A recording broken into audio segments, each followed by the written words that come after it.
the school was always different at night. During the day, it was filled with chatter, footsteps, slamming lockers, and the hum of fluorescent lights. But when darkness settled outside and the halls emptied, the building felt hollow. It wasn't just quiet, it was suffocating, as if the walls themselves were holding their breath, waiting. Harlan knew this better than anyone. He'd been the night janitor at Westwood High for nearly 20 years, and he had long since grown used to its midnight silence.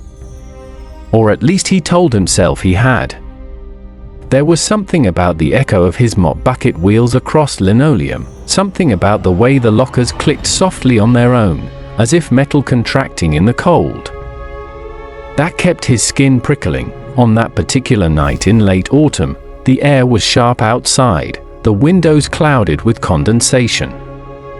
Harlan was finishing the science wing, dragging his mop across a scuffed stretch of tile, when he noticed something strange. A light was on down the hall. Room 3B. Biology, that wasn't unusual on its own. Teachers sometimes forgot to turn lights off. But what made Harlan pause was that he could see shadows moving across the frosted glass of the door. He froze, the mop dripping soapy water into a growing puddle.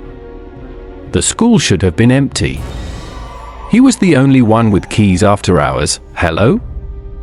His voice cracked slightly as it echoed. The shadow froze. For a long, uncomfortable moment, neither moved. Then the light in the classroom flickered and went dark. Harlan's stomach tightened. He should call someone. The principal? Security? But he felt oddly compelled to investigate. It was his building, after all. If some kid had snuck in to cause trouble, he'd handle it. He set the mop aside, wiped his palms on his uniform, and made his way down the hall. Each step seemed too loud, like the tiles amplified his approach. The doorknob to 3B was cold in his hand when he turned it. The door creaked open, revealing darkness. Inside, the faint smell of formaldehyde and cleaning chemicals lingered. Lab tables stretched in neat rows, their black surfaces gleaming in the moonlight filtering through the blinds. Nothing moved. Anybody in here? Harlan whispered. Silence. He flicked the switch, bathing the room in harsh fluorescent light. Empty. The desks were neatly arranged, the skeleton model in the corner standing just where it always had, its bony grin mocking him. Harlan exhaled, shaking his head. Probably a trick of the light. Or maybe his own shadow reflected strangely on the glass. He reached to switch the light off again, but froze when he noticed something on one of the lab tables, a key, and not just any key, one of his keys. He carried the master set with him everywhere, heavy and jangling at his hip. He glanced down. They were still clipped to his belt. Yet here was one, identical in size and shape, resting in the middle of the desk as if waiting for him. He picked it up, cold metal pressing into his palm. That was when he noticed the faintest scrape, like fingernails dragging across the chalkboard. The sound came from the storage closet at the back of the room. The closet door was shut. He stepped closer, pulse hammering, and pressed his ear against it. Nothing. Just silence thick enough to choke on. Slowly, he turned the knob. The door swung open to reveal shelves of supplies, jars of preserved specimens, and cleaning products. But no movement. No intruder. Still, something felt wrong. The jars were shifted, some turned to face outward as if something inside had wanted to look out. One jar, in particular, had toppled to the floor, though it hadn't shattered. Inside was a pale, twisted thing, once a frog perhaps, but now bloated and grey, its limbs bent at unnatural angles. Harlan stepped back. He wasn't superstitious, but the air in the closet seemed charged, almost humming. He left the key on the desk, shut off the light, and closed the door behind him. For the rest of the night, he couldn't shake the feeling that he wasn't alone. He heard the squeak of shoes down empty hallways, smelled faint cigarette smoke though smoking had been banned for years, and caught glimpses of movement in his peripheral vision. Every time he turned, nothing was there. When he finally clocked out at dawn, he told himself he'd been tired, imagining things. He drove home, collapsed on his couch, and tried to forget, but the next night, when he returned, the key was back. This time on his mop bucket. From then on, it became a pattern.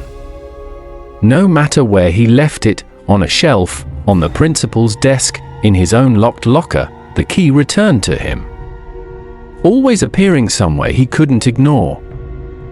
And each night, the school grew stranger. The lights flickered more often. Classroom doors opened on their own. The intercom crackled with bursts of static, sometimes carrying faint whispers he couldn't quite make out. He began avoiding 3B entirely, but even then, he'd hear scratching at the door as he passed. Once, he swore he heard his own name rasped from inside. One night, after weeks of this, Harlan snapped. He stormed into 3B, clutching the cursed key. The classroom lights buzzed overhead, and the skeleton model in the corner seemed to watch him with its hollow sockets. "What do you want from me?" he shouted, voice trembling. Silence. Then the closet door creaked open by itself. Inside, instead of shelves and jars, there was only darkness. A void, swallowing the light, impossibly deep, and from that void came the sound of keys jangling. Harlan stumbled backward, but something caught his wrist. He looked down, and his blood turned to ice. A hand, gray, bony, with fingers too long, was gripping him, pulling him toward the closet. He screamed, yanking back, but the grip was iron. The skeleton in the corner toppled as if knocked over, bones clattering across the floor, yet Harlan swore it was moving, crawling toward him on all fours. The void pulled harder. He felt his feet sliding across the tile. His keys clattered to the ground, scattering, as the single cursed key dug into his palm. The whispers from the intercom grew louder, now clearly chanting his name, again and again, filling the room. With one last desperate cry, he was dragged into the darkness. The closet slammed shut. When morning came, the principal found the classroom door locked. When it was finally opened, everything inside was normal.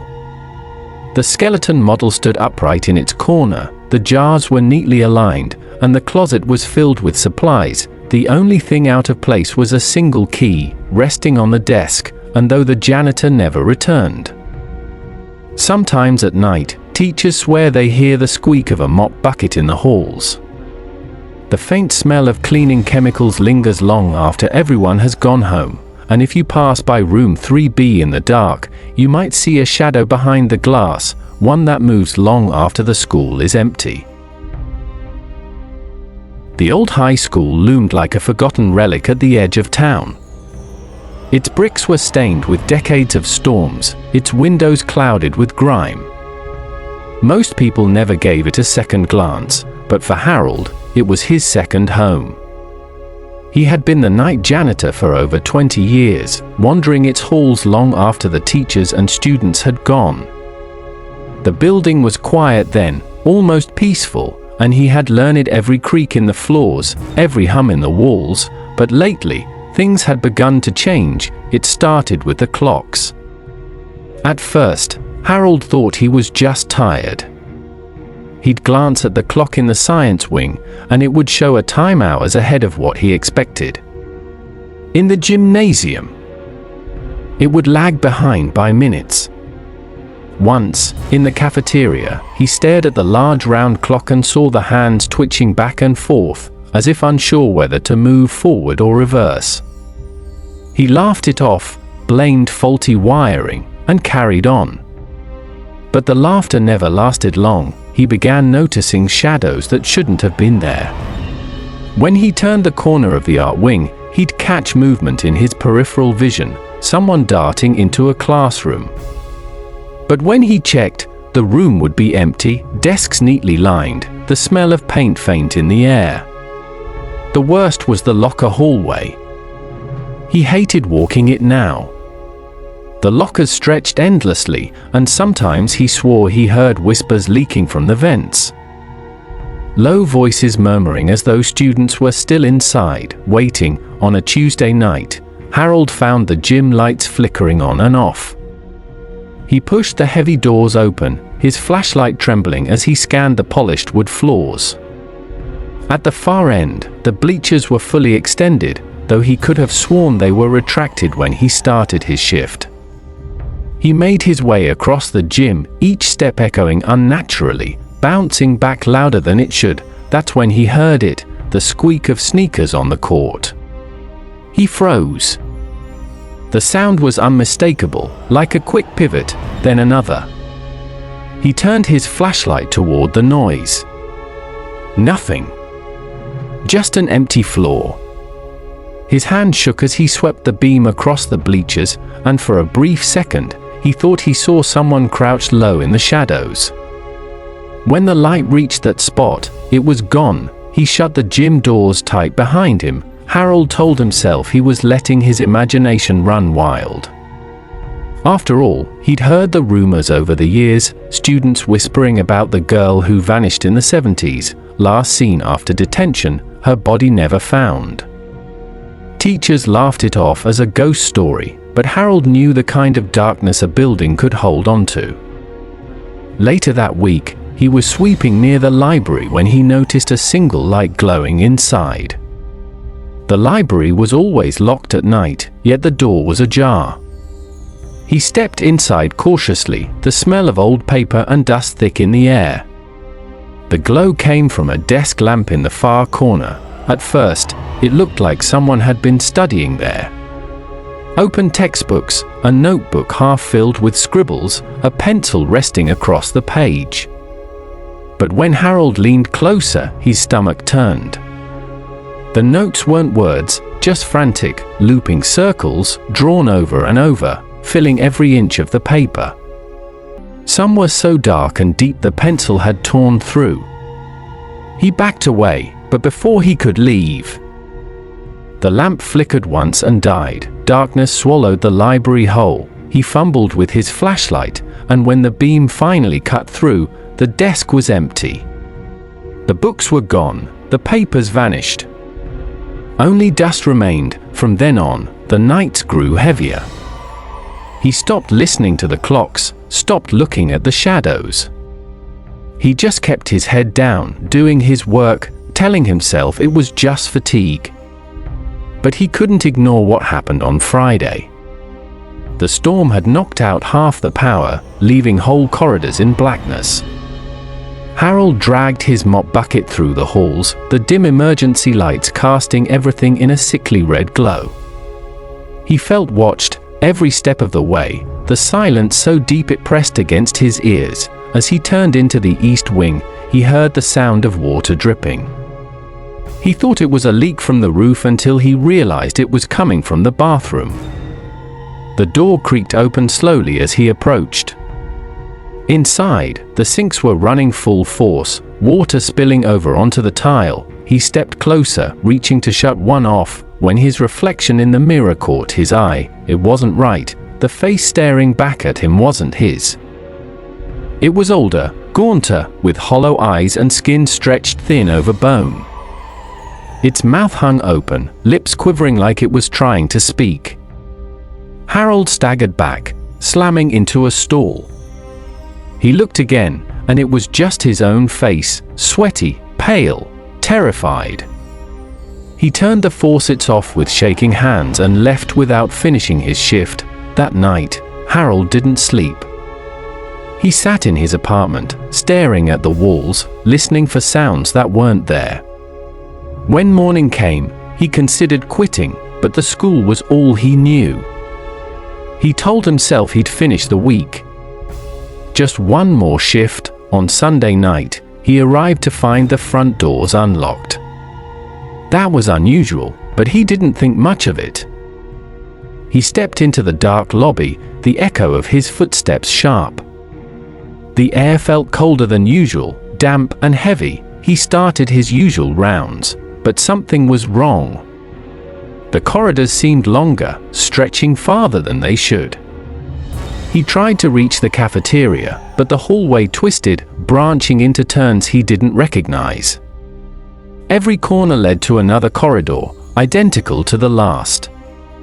He quickened his pace, but the halls kept shifting, the lights above flickering in strange rhythms. Panic set in. He dropped his mop and started running. His keys jangled in his pocket as he tried door after door. Every classroom was locked. Every exit barred.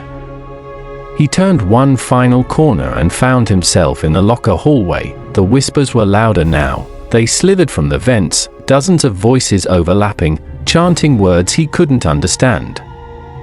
His heart hammered as he walked down the hall, every locker rattling in unison, metal clanging like 100 fists pounding from inside.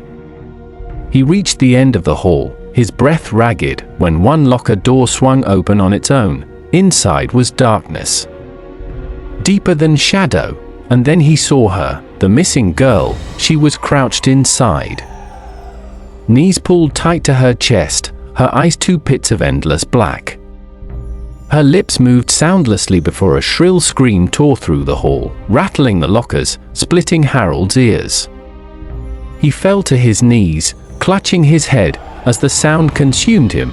The next morning, the principal arrived to find Harold's mop bucket in the middle of the hall, water spilled across the floor. His keys were scattered nearby. But Harold was gone. No trace of him was ever found. The only change anyone noticed was the clocks. Every single one in the building stopped at the exact same time, 3:17 in the morning. And no matter how many times they tried to fix them, the hands always reset themselves, twitching back and forth like they couldn't decide whether to move forward or back. And if you listen closely, standing in the halls late at night, you can still hear the faint squeak of sneakers on the gym floor, but no one is there.